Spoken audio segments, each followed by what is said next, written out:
ایک آدمی تھا بڑا گنہگار تھا،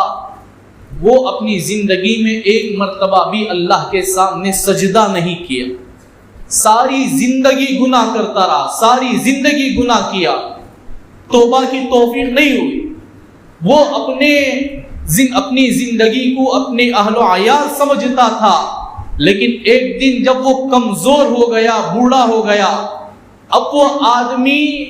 اللہ تعالیٰ نے اسے ایک بیماری دے دی جس کی وجہ سے بیوی اور بچے اسے دھتکار دیے، گھر سے باہر کر دیے۔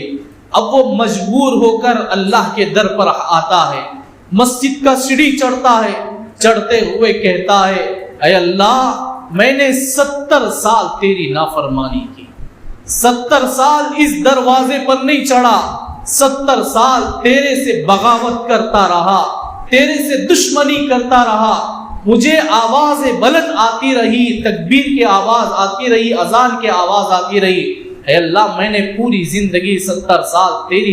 تیری عبادت سے محروم ہو کر بڑی لاپرواہی کی زندگی گزاری، اللہ مجھے معاف فرما دے، میں نے اپنی زندگی کو اپنے اہل و عیال سمجھا تھا، لیکن آج انہوں نے مجھے انکار اور دھتکار دی، آج تیرے در کے علاوہ کوئی در نہیں ہے مالک، میں تجھ سے توبہ کرتا ہوں۔ دروازے کے اندر آتا ہے، دائیں قدم رکھ کر بسم اللہ پڑھ کر اندر آتا ہے، اوپر سے آواز آئی بندے تو آنے میں دیری کر دی، میری رحمت میں کبھی دیری نہیں ہوگی، تو آنے میں دیری کر دیا ہے مگر میری رحمت میں کبھی دیری نہیں ہوتی، آجا بندے، تو 70 سال کا بوجھ لے کر گناہوں کا آیا، مگر میں 70 سال کی نیکیاں دے کر تجھے واپس لوٹاتا ہوں۔ بعض کتابوں میں آتا ہے جب وہ مسجد کے اندر آیا نا، لفظ بسم اللہ کے ساتھ سیدھا قدم رکھا، پھر بائیں قدم رکھنے سے پہلے پیشانی ٹھوکر لے کر پیشانی زمین پر پڑی، وہ گرنے کے ساتھ اللہ اسے روح قبض کر لی۔